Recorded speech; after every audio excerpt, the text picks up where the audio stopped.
বিপ্লবী ভাইদেরকে বিপ্লবী সালাম জানিয়ে আমার বক্তব্য শুরু করছি। শহীদ শহীদ আবু সাইদ, মুগ্ধ, ওয়াসিমদেরকে স্মরণ করে বক্তব্য শুরু করছি। আজকের বাংলাদেশ দ্বিতীয় স্বাধীনতা অর্জন করেছে। 5ই আগস্ট তথা 36শে জুলাই আমরা দ্বিতীয় বিপ্লব সংগঠিত করেছি। এই দ্বিতীয় বিপ্লব মাত্র 20 দিনে ছাত্র জনতা ঐক্যবদ্ধ হয়ে সংগঠিত করেছিল। এই দ্বিতীয় বিপ্লবের সর্বোচ্চ শহীদ জাতীয় বিশ্ববিদ্যালয় থেকে এসেছে। 47% শহীদ জাতীয় বিশ্ববিদ্যালয়ে। আজকে জাতীয় বিশ্ববিদ্যালয়কে অবমূল্যায়ন করা হচ্ছে। জাতীয় বিশ্ববিদ্যালয় মোট বাজেটের মাত্র 702 টাকা শিক্ষা বাজেট থেকে প্রতি ছাত্র পাচ্ছে। আজকে সাধারণ শিক্ষার্থীরা গুপ্ত হত্যার হুমকি পাচ্ছে।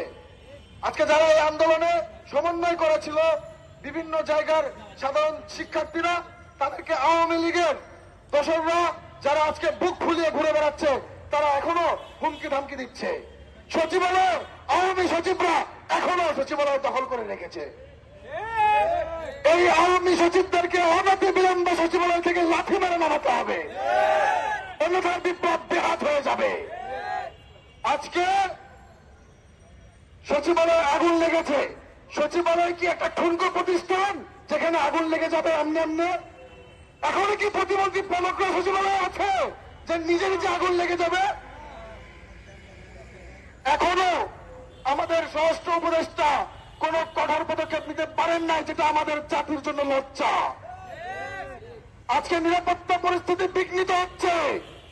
আমার বোনেরা নিরাপদ নয়।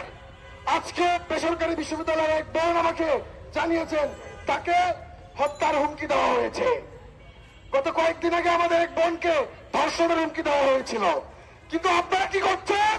আপনারা জুলাই গণহত্যাকারীদেরকে সেফ এক্সিট দিচ্ছেন। ওবায়দুল কাদেরকে কোন দুঃখে সেফ এক্সিট দিলেন? অনতি বিলম্বে তাদেরকে ফিরিয়ে এনে এবং বাংলাদেশে ফ্যাসিবাদের যেই দালালরা অবস্থান করছে তাদেরকে গ্রেফতার করে ফাঁসিতে ঝুলাতে হবে। আমলাতন্ত্রে যারা দুর্নীতির সাথে জড়িত প্রত্যেক আমলার বিচার করতে হবে। অনতি বিলম্বে বিপ্লবী রক্ষী বাহিনী তৈরি করতে হবে।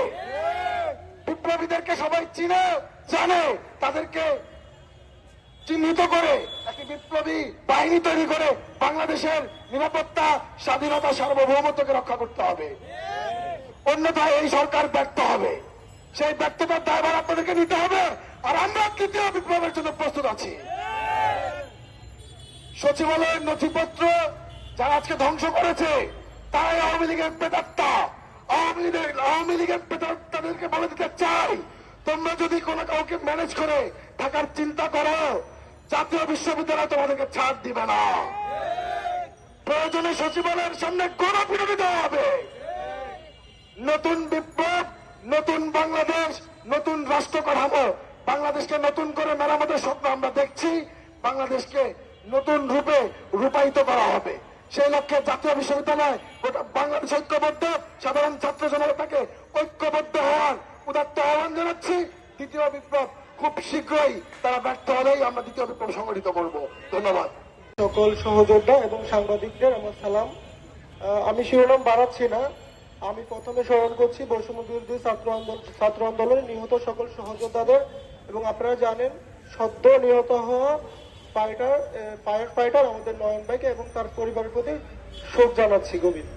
আচ্ছা, আপনারা জানেন দেশে এখনো বিচার বহির্ভূত হত্যা চলছে। এখনো আমাদের জাতীয় বিশ্ববিদ্যালয়ের ভাইদের হত্যা এবং গুমের শিকার হচ্ছে, এবং অনেক জায়গা থেকে আমাদের কাছে নিউজ আসতেছে যে তারা হত্যার হুমকি পাচ্ছে, ধর্ষণের হুমকি পাচ্ছে, গুমের হুমকি পাচ্ছে।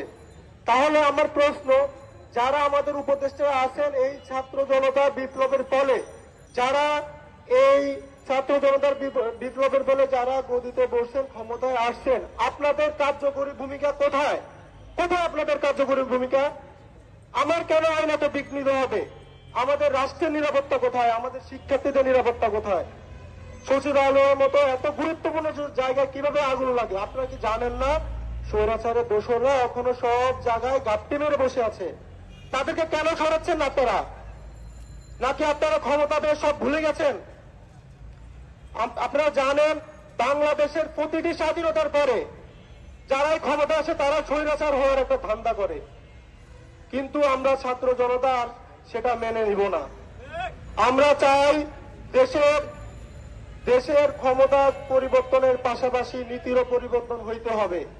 আপনারা দেখেন এখনো সকল জায়গায় চাঁদাবাজি চলতেছে, আমার ফুটপাত দখল মুক্ত হয় নাই, আমার রাস্তার যানজট দখল মুক্ত হয় নাই, আমাদের হত্যার যে জুলাই বিপ্লব যারা হত্যা করতে তাদের সেসব দোষরদের এখনো গ্রেপ্তার করা হয় নাই।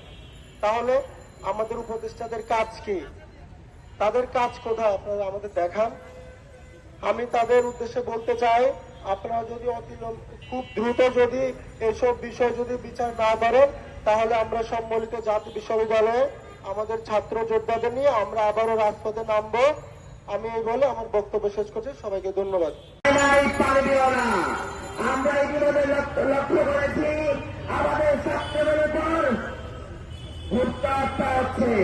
যে সকল গুরুত্বপূর্ণ স্থানে আমাদের ইষ্টকর্মীরা আন্দোলন করেছিল তাদেরকে এখন হত্যা করা হচ্ছে। তাদেরকে যারা করছে এই প্রচেষ্টা এখনো বাংলাদেশ থেকে সরে নাই। তাদেরকে অবিলম্বে এই আইনের আওতায় এনে তাদেরকে শাস্তি দিতে হবে। ভারতকে বলতে চাই, ভারতকে স্পষ্ট করে বলতে চাই, এই কারণ